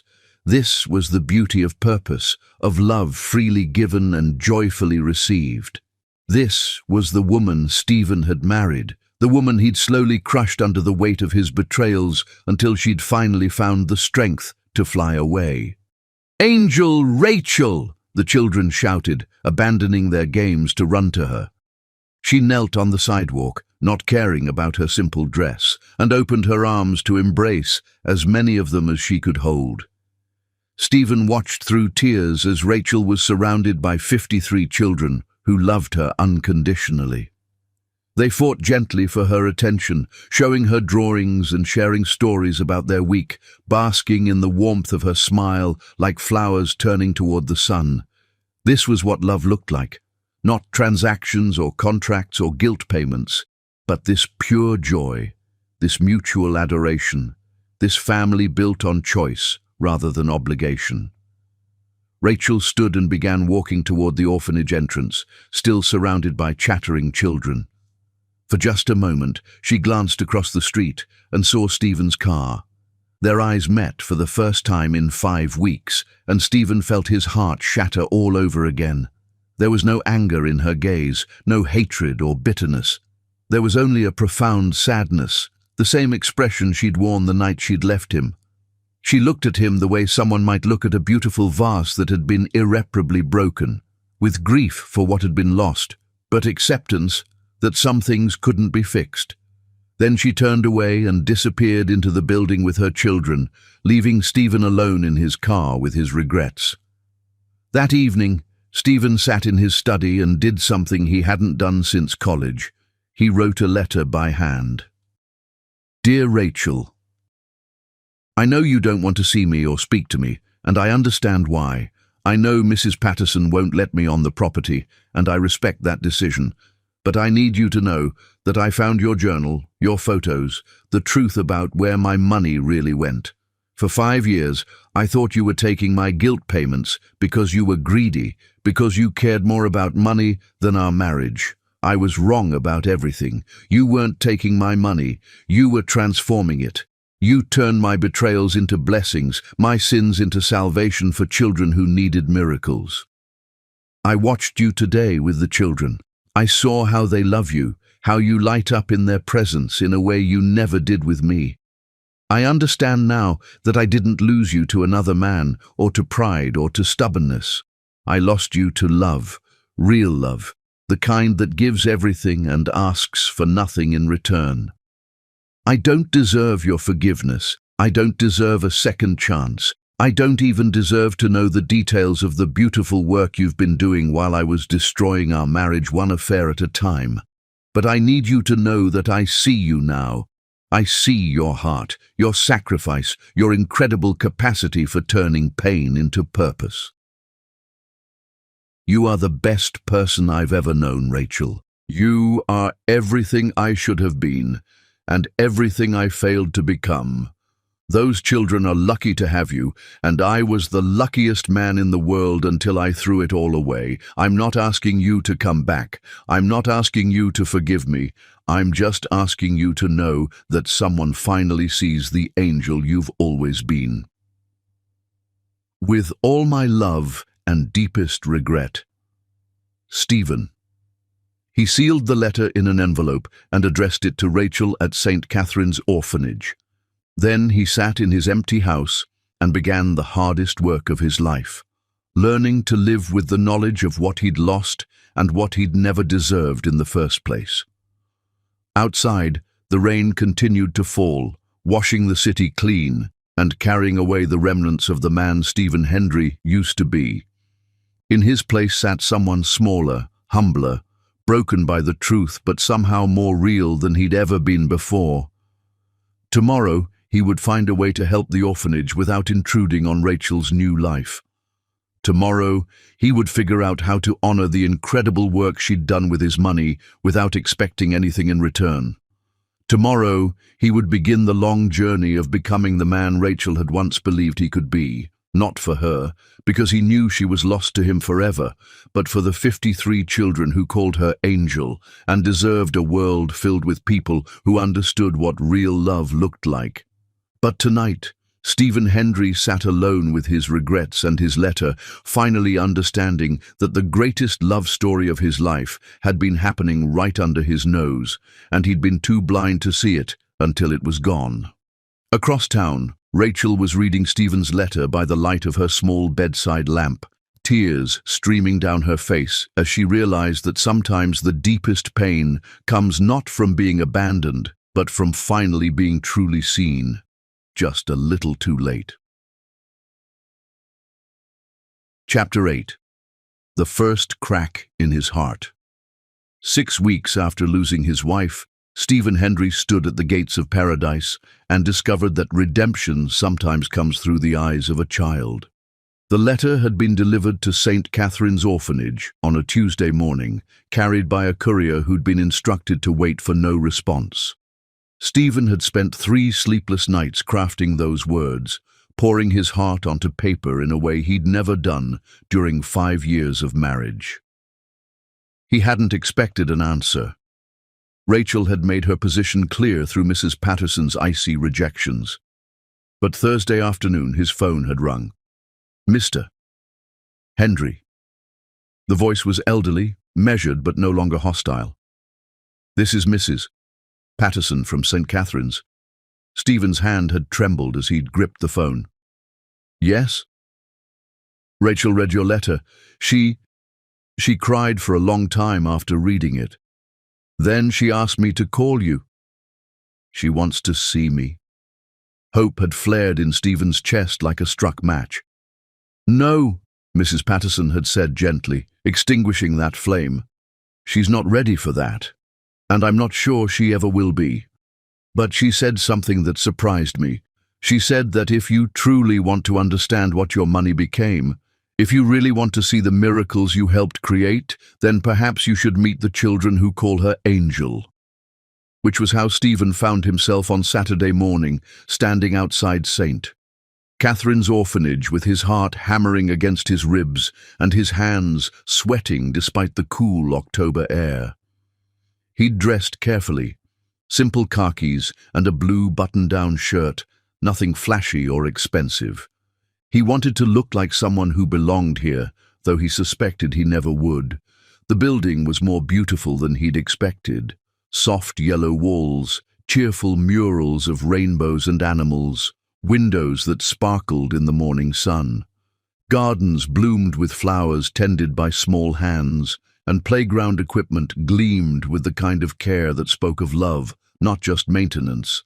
This was what $70 million looked like when it was spent with a pure heart, not a monument to wealth, but a sanctuary of hope. Mrs. Patterson met him at the front door. She was a woman in her late 60s, with silver hair and keen blue eyes that seemed to see straight through to his soul. She studied Stephen for a long moment, taking in his nervous posture and humble clothing. Mr. Hendry, she said simply, you came. I wasn't sure you'd really let me in, Stephen admitted, his usual confidence nowhere to be found. Rachel asked me to give you a chance, Mrs. Patterson replied. Not for your sake, but for theirs. She gestured toward the sound of children's laughter echoing from somewhere inside the building. These children have experienced more abandonment and betrayal in their short lives than most adults face in decades. They need to see examples of adults who can change, who can grow, who can become better than they were. Stephen nodded, humbled by the weight of that responsibility. I'll try not to disappoint them. See that you don't, Mrs. Patterson said, but her tone had softened. Come, let me show you what your wife built. The interior of the orphanage was like walking into a living rainbow. Artwork covered every wall, not professional pieces, but the glorious chaos of children's creativity. Hand-painted murals told stories of adventure and magic, while bulletin boards displayed poems, drawings, and school achievement certificates. Everything spoke of a place where children were encouraged to dream, to create, to believe in their own potential. We care for 53 children here, Mrs. Patterson explained as they walked down a hallway lined with photographs, ages ranging from 6 months to 17 years. Some are here temporarily while family situations are resolved. Others, like Emma, have made this their permanent home. Stephen paused at one of the photographs, a group picture of all the children with Rachel in the center, her face glowing with maternal love. Emma, he said quietly. I've read about her in Rachel's journal. Ah, yes, Emma. Mrs. Patterson's expression warmed. She's been here for 5 years, since she was 3. Her parents died in a car accident, and she had no other family. Rachel has been particularly close to her. Emma calls her Mama Angel, though she's careful not to do it when other children might feel left out. They entered a large, sunny room where about 20 children were engaged in various Saturday activities. Some were reading in cozy corners, others were working on art projects, and a few were playing board games at small tables. The moment Stephen appeared, conversation stopped and curious eyes turned his way. "Children," Mrs. Patterson called softly, "we have a visitor today. This is Mr. Stephen. He's someone very special to Miss Rachel." A little girl with dark curls and enormous brown eyes looked up from the book she'd been reading. Stephen recognized her immediately. This was Emma, the child he'd watched from his car, the little girl who'd captured so much of Rachel's heart. She studied Stephen with the serious intensity that children reserve for adults they're trying to figure out. "Are you Miss Rachel's husband?" Emma asked, with the directness that only 8-year-olds possess. The question hit Stephen like a physical blow. From the mouths of babes came the truth he'd been avoiding. Legally, he was still Rachel's husband, but in every way that mattered, he'd forfeited that title years ago. "Yes," Stephen said quietly, kneeling down to Emma's eye level. "I am. Or I was. It's complicated." Emma nodded sagely, as if complicated adult relationships were something she understood all too well. "Miss Rachel is sad sometimes. She tries to hide it, but I can tell. Are you why she's sad?" The honesty in her voice nearly broke Stephen's heart. Here was a child who'd been abandoned by the world, yet her first concern was for the woman who'd shown her love. "Yes," Stephen admitted, his voice thick with emotion. "I hurt Miss Rachel very badly. I made mistakes that I can never fix." "What kind of mistakes?" Emma asked, settling cross-legged on the floor as if they were about to have a very important conversation. Stephen looked around and noticed that other children had gradually drawn closer, forming a loose circle around him and Emma. Their faces showed varying degrees of curiosity, wariness, and hope. These children had learned not to trust adults too quickly, but they were willing to listen. "I didn't appreciate Miss Rachel," Stephen said carefully, choosing his words for his young audience. "I took her love for granted and made choices that hurt her feelings. I wasn't a good husband to her." "Did you say you were sorry?" asked a boy who looked to be about 10, his arms crossed skeptically. "Many times," Stephen replied. "But saying sorry doesn't always fix things, especially when you keep making the same mistakes over and over." "Miss Rachel always says that real sorry means you change your behavior," Emma said wisely. "Did you change your behavior?" Stephen felt tears prick his eyes. Here was an 8-year-old orphan teaching him lessons about accountability that he'd failed to learn in 35 years of life. "No," he admitted, "I didn't change. And because I didn't change, Miss Rachel had to leave to protect her own heart." Emma nodded solemnly. "Sometimes people have to leave to stay safe." "I understand that." The simple acceptance in her voice made Stephen realize that these children understood abandonment in ways he never could. They'd all been left by someone, parents, relatives, circumstances beyond their control. But they'd found safety and love here, in this place that Rachel had helped build with his guilt money. "Miss Rachel talks about you sometimes," Emma continued, tilting her head like a curious bird. "She says you're very smart, and that you build important things with computers. But she says you forgot how to build the most important thing." "What's that?" Stephen asked, though he suspected he knew the answer. "Love," Emma said simply. "She says love is like a garden. You have to water it and take care of it every day, or it dies. Did you forget to water your love garden?" Stephen's vision blurred with tears he couldn't hold back. "Yes, Emma. I forgot to water our love garden, and I let it die." "But gardens can grow again," Emma said with the eternal optimism of childhood. "You just have to plant new seeds and remember to water them this time." An older boy, perhaps 14, who'd been listening from across the room, stood up and walked over. "My name's Marcus," he said, extending his hand to Stephen with surprising maturity. "Miss Rachel helped me get into the gifted program at school. She said education was the key to breaking cycles." Stephen shook Marcus's hand, impressed by the teenager's poise. "That's wonderful. What do you want to study?" "Engineering," Marcus said proudly. "Miss Rachel says maybe someday I can build things that help people, like hospitals or schools. She says the world needs builders who care about making life better for others." More children began to approach, each one sharing something Rachel had done for them. Sarah, aged 12, talked about how Rachel had helped her overcome her fear of reading aloud. Little James, barely 6, showed Stephen a drawing Rachel had helped him make for Mother's Day, even though he had no mother to give it to. Teenager David spoke about college applications Rachel was helping him complete. Story after story painted a picture of a woman who saw potential in every child, who invested time and attention and hope in young lives that others had written off. Stephen began to understand that Rachel hadn't just donated his money to this place. She'd donated herself, becoming the mother figure these children had never had or had lost too soon. "Mr. Stephen," Emma said during a quiet moment, "can I ask you something important?" "Of course." "Do you love Miss Rachel?" The question was so direct, so innocent, yet so profound, that Stephen felt like his chest was cracking open.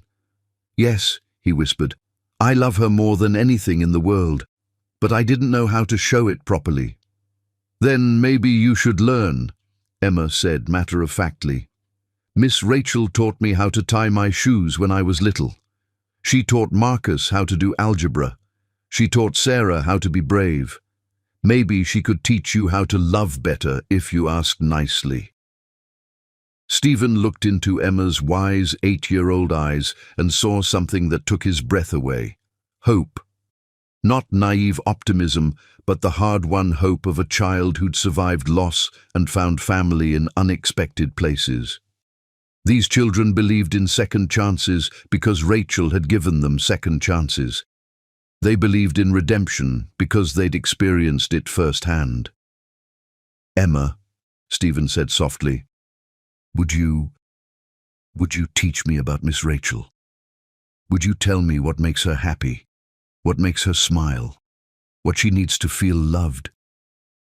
Emma's face lit up like Christmas morning. "Really? You want to learn?" "More than anything," Stephen said, and meant it with every fiber of his being. "Well," Emma said, settling in as if she were about to share the secrets of the universe, "Miss Rachel loves it when we draw her pictures of our dreams. She keeps them all in a special box in her room. And she loves stories, not just reading them, but hearing about our days, our thoughts, our feelings. She says every person has a story worth telling." "What else?" Stephen asked, hanging on every word. "She loves flowers, but not fancy ones. She likes the ones we pick from the garden, even if they're just dandelions. She says beauty is about love, not money." Emma paused, studying Stephen's face. "Are you rich, Mr. Stephen?" "Yes," Stephen admitted.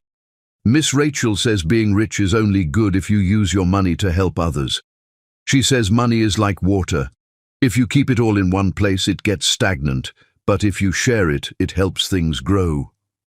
Stephen felt something fundamental shifting inside his chest, like a door that had been locked for years, suddenly swinging open. These children, these abandoned, forgotten children, were teaching him lessons about love and purpose that his expensive education and business success had never provided. "Emma," he said quietly, "would you mind if I came back next weekend? Would you teach me more about how to love better?" Emma beamed. "Yes.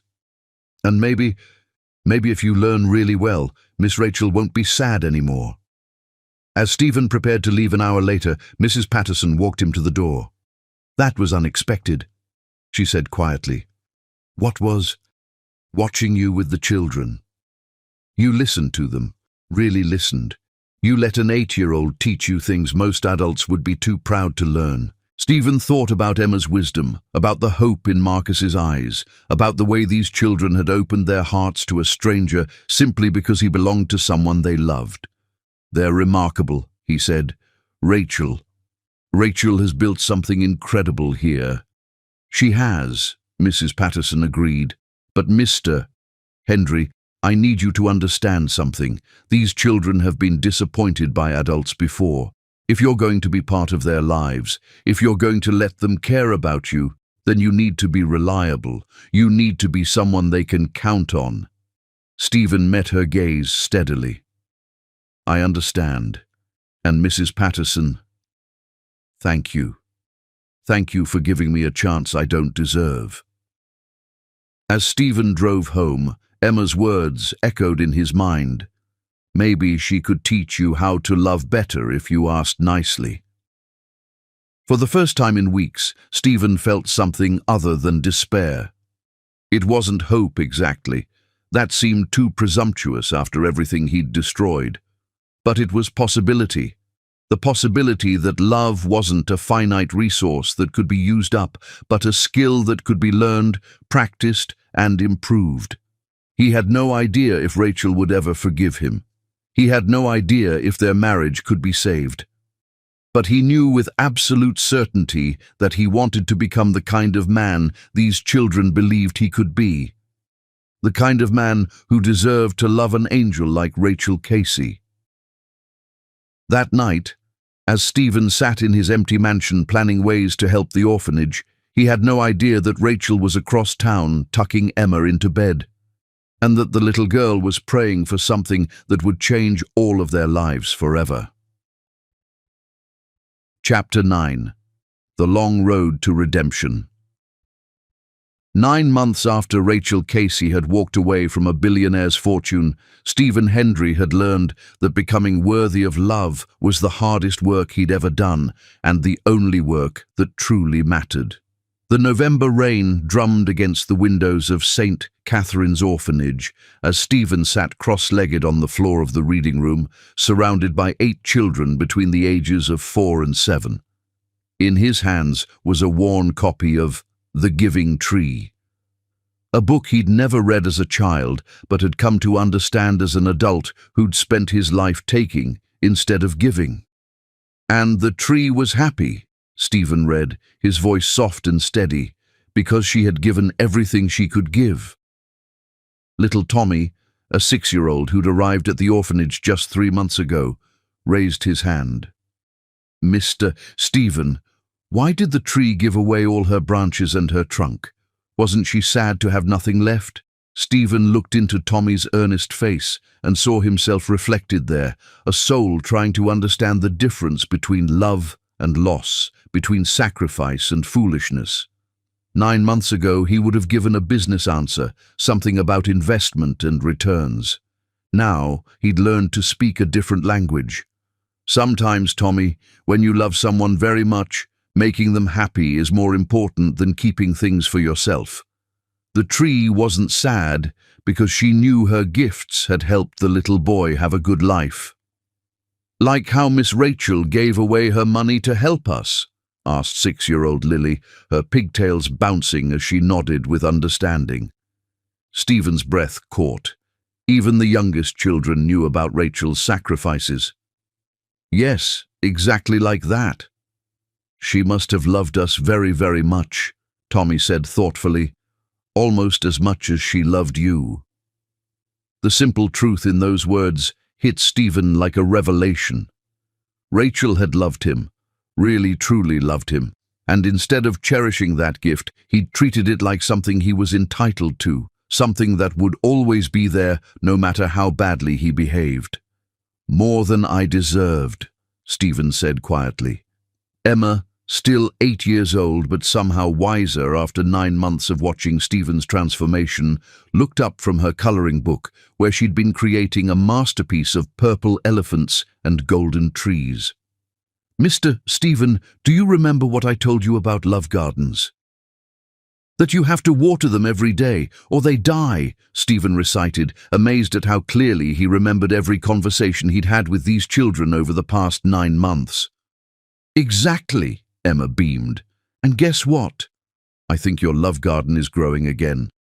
Stephen followed her gaze to the window, where he could see Rachel in the orphanage's backyard garden, kneeling beside the vegetable beds they'd planted together last spring. She was teaching a group of older children how to harvest winter squash, her hands gentle as she showed them how to twist the stems without damaging the vines. For 9 months, Stephen had been coming to St. Catherine's every Saturday and Sunday, slowly earning the children's trust and Rachel's cautious acknowledgement. He'd started with simple tasks, reading stories, helping with homework, playing games that required patience he'd never possessed before. Gradually, Mrs. Patterson had allowed him to take on more responsibility. He'd learned to change diapers for the babies, discovered he had a talent for making the toddlers laugh during bath time, and found unexpected joy in helping the teenagers with their college application essays. Each child had taught him something different about love, that it was patient, from holding a crying infant until 3 a.m., that it was selfless, from giving up his weekend golf games to attend school plays, that it was consistent, from showing up every week no matter how tired or busy he felt.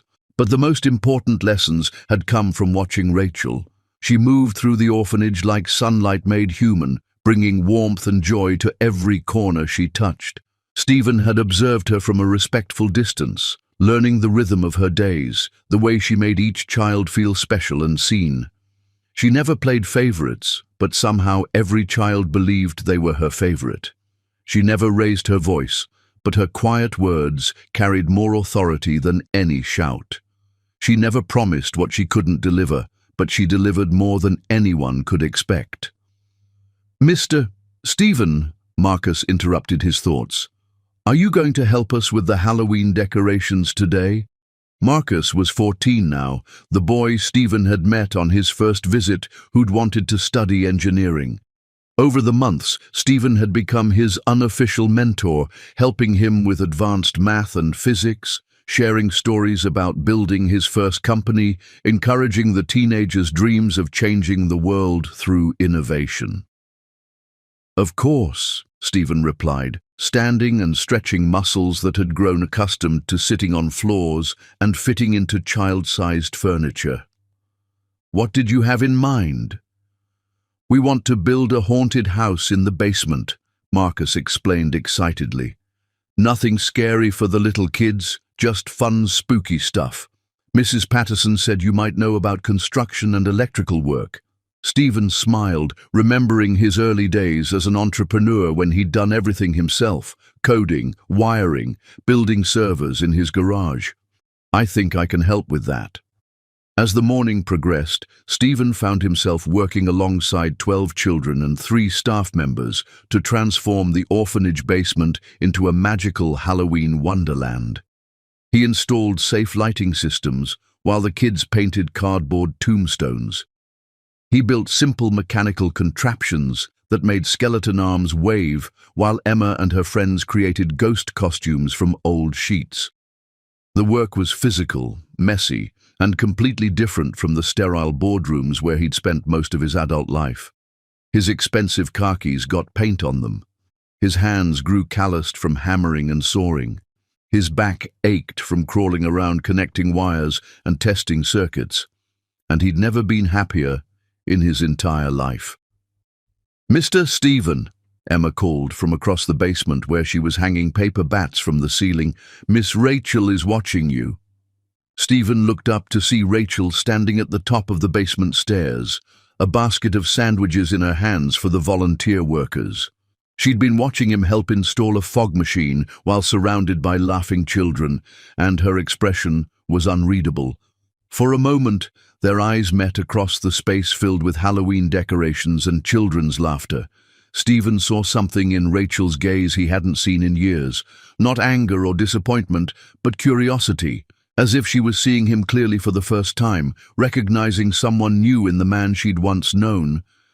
Then she turned and disappeared back upstairs, But not before Stephen caught something that made his heart race, the faintest suggestion of a smile.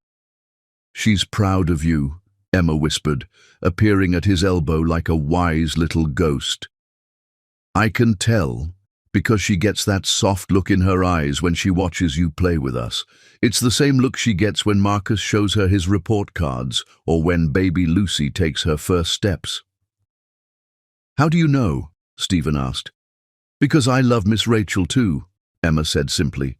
"And when you love someone, you learn to read their face like a favorite book." That afternoon, as Stephen helped serve lunch to 53 children who'd begun to feel like his own family, he reflected on how much he'd changed over the past 9 months. The man who'd entered this building in shame and desperation barely resembled the person he'd become. Stephen had made the decision 3 months after Rachel left to step back from day-to-day operations of his company, promoting David Kim to CEO while he focused on what he'd finally realized mattered most.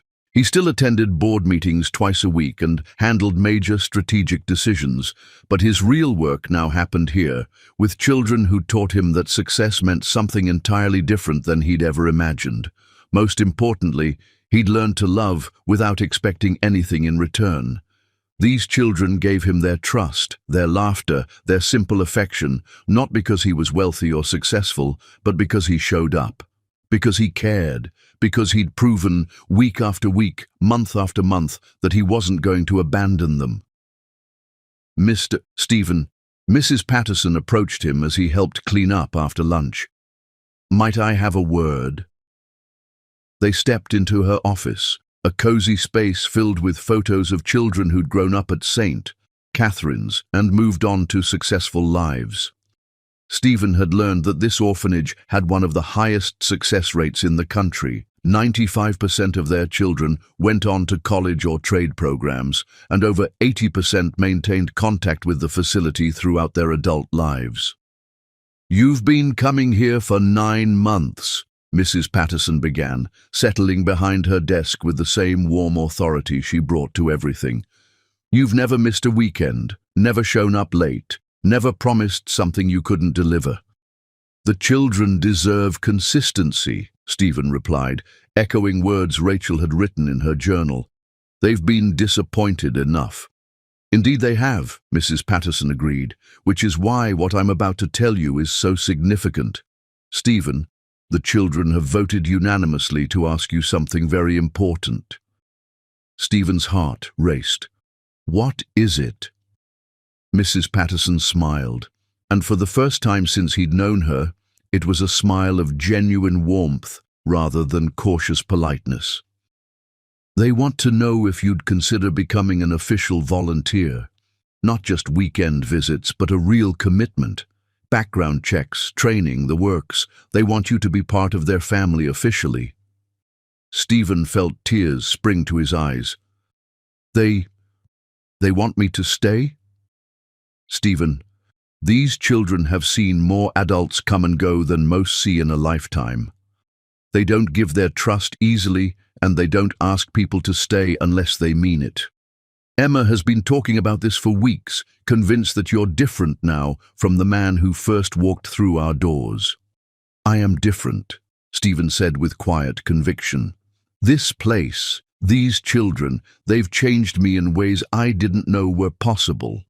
"I can see that," Mrs. Patterson replied, "but there's something else you should know. Rachel has been watching your transformation too. She sees how the children respond to you, how you've grown to genuinely care about them. It's affected her." Stephen's pulse quickened. "Affected her how?" "She's been asking questions. About your commitment here, about whether you're staying because you care about the children or because you're trying to win her back. She needs to know that your transformation is real, not just another strategy." "It's real," Stephen said without hesitation. "Mrs. Patterson, these children have given me something I didn't know I was missing. They've taught me what it means to love without conditions, to give without expecting returns. Even if Rachel never speaks to me again, even if she never forgives me, I want to be here for them." Mrs. Patterson studied his face for a long moment, then nodded. "I believe you." And Stephen. Rachel is beginning to believe it too. As Stephen drove home that evening, his heart felt lighter than it had in years. Not because Rachel might forgive him, that was still an impossible dream, but because he'd found purpose in loving these children who'd been thrown away by the world. He'd spent 35 years building a fortune, but he'd never built anything as important as the relationships he was forming with 53 children who were teaching him how to be human. What Stephen didn't know was that Rachel had been standing at her bedroom window, watching him leave, and for the first time in 9 months, she'd whispered a prayer that had nothing to do with strength or protection, and everything to do with hope. Chapter 10. Love Reborn. 1 year after Rachel Casey had walked away from a billionaire's fortune, she discovered that the greatest treasure had been searching for her all along. Christmas Eve at St. Catherine's Orphanage glowed with magic that money couldn't buy. The building sparkled with warm light from every window, and children's laughter mixed with soft carols throughout the halls. 53 children had spent weeks preparing for their annual celebration, transforming their home into a wonderland of hope and joy. Rachel stood watching the controlled chaos, her heart full to bursting. This was her family, not born or married into, but chosen and built through love, sacrifice, and countless hours of devotion. "Miss Rachel," Emma's voice called from across the room, where she was directing younger children hanging ornaments on the 12-foot Christmas tree. At 9 years old, Emma had grown into the unofficial little mother of St. Catherine's, her gentle spirit making her beloved by all. She rushed over with something hidden behind her back, dark eyes dancing with excitement. "Close your eyes." Rachel obediently shut her eyes, smiling at their familiar game. "Okay, open them." Rachel opened her eyes to find Emma holding a handmade ornament, a simple wooden angel painted gold with dark hair and kind eyes that looked remarkably like Rachel herself. Around the angel's base, 53 tiny handprints in different colors formed a rainbow of love. "We all worked on it together," Emma explained proudly. "Even baby Grace helped with her handprint. It's you, Miss Rachel, our angel." Rachel's vision blurred with tears as she took the ornament in trembling hands. "It's the most beautiful thing I've ever seen. We wanted you to know that we'll always remember you saved us," said Marcus, now 15, and preparing for MIT thanks to Rachel's college prep program. "You gave us hope." "Miss Rachel," little Annie called urgently, "there's someone here to see you." "Someone important." "It's Mr. Stephen," Annie announced with earth-shaking gravity. "And he brought presents for everyone, and he's wearing a Santa suit." Rachel's heart stopped. Stephen was here? On Christmas Eve? Mrs. Patterson approached apologetically. "Rachel, Stephen asked to help with tonight's party. He's been working with our planning committee for weeks, and the children specifically requested him." "The children requested him." "Emma organized a petition," Mrs. Patterson explained fondly. "All 53 signatures. They consider Stephen family now, Rachel. He's earned that place through nearly a year of consistent love." Rachel felt her walls crumbling. For 12 months, she'd watched Stephen transform from the selfish man she'd married into someone who showed up every weekend without fail, who remembered every child's name and dreams, who'd learned to love without expecting anything in return. Before she could protest, Emma grabbed her hand and pulled her toward the main hall. What she found took her breath away. The hall had been transformed into a winter wonderland with twinkling lights and gentle artificial snow. Tables groaned under a feast fit for royalty. But it was Stephen in the center that made her knees weak, wearing a slightly too large Santa suit, surrounded by adoring children. He'd lost weight, his face leaner but more handsome for the character lines around his eyes.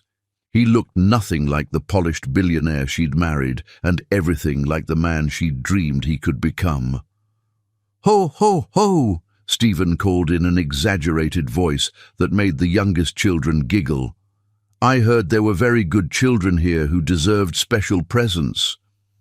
"Mister, Stephen, you don't sound like Santa," protested 6-year-old Lily, laughing. "You're right," Stephen replied, dropping the act. "I'm not Santa. I'm just someone who loves you all very much and wanted your Christmas to be magical." Rachel watched Stephen distribute thoughtful gifts, books for readers, art supplies for creators, science kits for future engineers. But what he gave Emma made Rachel's tears spill over. From a velvet box, Stephen pulled out a delicate gold chain with a tiny angel pendant. "For the little girl who taught me how to love," he said quietly, fastening it around Emma's neck.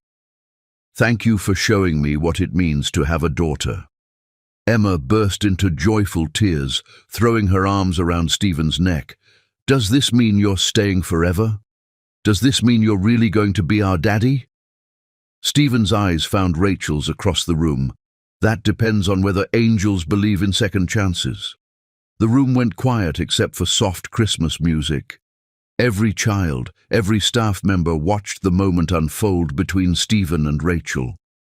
Rachel walked slowly across the room, her heart hammering. When she reached Stephen, still kneeling at Emma's level, she saw something in his eyes that took her breath away. Not desperate need, but pure, selfless love that asked for nothing and offered everything. "You learned," she whispered. "They taught me," Stephen replied, looking at the children who'd become his teachers. "Emma taught me that love needs daily care. Marcus taught me that building relationships matters more than building fortunes. These children taught me what real love looks like." "And what did I teach you?" Rachel asked. Stephen stood slowly, his eyes never leaving hers. "You taught me that real love means turning pain into purpose, that the strongest people choose kindness even when the world breaks their heart, and that some gifts are so precious that losing them changes you forever." "Stephen, I know I don't deserve forgiveness," Stephen continued, tears flowing down his cheeks. "But Rachel, these children have given me hope that maybe broken things can be repaired if you're willing to do the work." Emma tugged on Rachel's dress. "Miss Rachel, Mister. Stephen reads us stories every night, helps with homework, and even learned to braid hair. He's been practicing being a daddy for months and months." One by one, every child shared something Stephen had done for them, fixing toys, teaching skills, sitting through nightmares, showing consistent love and care. Rachel listened with growing amazement, watching Stephen receive their praise with humility and joy. This wasn't the man she'd married. This was someone new, forged by loss and purified by children's love. "Rachel," Stephen said quietly, "I have something that belongs to you." From his pocket, he pulled out her grandmother's sapphire necklace, the one he'd given to Natalie in his cruelest betrayal. "I bought it back," Stephen said simply, "because this represents your family's love, your heritage that I never should have given away. You deserve to have every piece of your heart returned." Rachel touched the necklace with shaking hands. "What do you want from me?" "Nothing," he said, and she could see he meant it. "I want nothing from you, Rachel, but I want everything for you. I want you to be happy, to be loved the way you deserve. If that includes me, I'll spend my life proving I'm worthy. If it doesn't, I'll be grateful I learned what real love looks like by watching you love these children." Emma stepped between them, taking both their hands. "Why don't you both love each other and love us? We have room for lots of love here. Love gets bigger when more people join in." Rachel looked at Emma, then around at 53 children watching with hope, then back at Stephen's face. She saw a year of change there, a year of growth and learning and becoming. "1 year," she said quietly. "You've proven you can change for 1 year." But Stephen, these children need forever. They need parents who will never leave, never disappoint them. Forever, Stephen promised, his voice steady as stone. Rachel, I've learned the difference between wanting someone and loving them, between taking and giving, between making promises and keeping them. Rachel felt something she hadn't experienced in years. Trust. Trust that this man was capable of lasting love, enduring commitment, the faithfulness these children needed. "Then welcome home," she whispered, stepping into his arms. The children erupted in cheers. Emma started crying happy tears while Marcus chanted, "Family! Family!" Mrs. Patterson wiped her eyes, and even the teenagers grinned from ear to ear. Stephen held Rachel like she was made of starlight, afraid she might disappear, but Rachel held him just as firmly, whispering words only he could hear. "You became the man I always believed you could be." "They taught me," Stephen replied, "but you were their first teacher. You showed them that love exists, that they're worthy of devotion." Emma tugged on their sleeves. "Does this mean we're going to be a real family?" Stephen and Rachel looked at each other, both thinking the same thing. The mansion suddenly seemed absurd. All that space for two people when 53 children needed a family home. "What would you think," Stephen asked Emma, "if Miss Rachel and I moved here permanently? If we became your live-in parents?" The children's response was immediate and overwhelming. Cheers, hugs, excited chatter about bedtime stories every night, and help with homework and someone to attend every school event. "We'll build whatever you need," Stephen promised. "Whatever it takes to give you everything you deserve." Mrs. Patterson approached with tears in her eyes. "Are you serious about making St. Catherine's your home?" "More serious than we've ever been about anything," Rachel replied, her hand finding Stephen's. As if on cue, baby Grace started crying from the nursery. Without thinking, both Stephen and Rachel moved toward the sound, their instincts synchronized. "We'll get her," Rachel said with a smile. "Together." They walked hand in hand, followed by children who wanted to witness every moment of this Christmas miracle. In the nursery, Stephen gently lifted 6-month-old Grace while Rachel prepared a bottle, their movements coordinated like a dance they'd been practicing their whole lives. "They're ours," Rachel said simply as they fed Grace together. "They always have been." Stephen understood that this was what happily ever after really looked like. Not a mansion filled with expensive things, but a room full of love given freely and multiplied infinitely. "I love you enough to put these children first," Stephen said quietly as Grace fell asleep in his arms.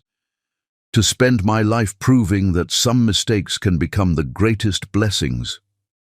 Rachel kissed him softly, tasting tears and hope and new beginnings. "I love the man you've become, the father you've learned to be." Emma clapped her hands together. "Best Christmas present ever. We have a mommy and a daddy, and they love each other and us. And we love you," Stephen and Rachel said in unison. Outside, snow began to fall on Los Angeles, a Christmas miracle for a family built on miracles, held together by love that had learned to forgive. The heart's true currency had never been money at all. It had been love, freely given and gratefully received. And finally, they were rich beyond measure. The end.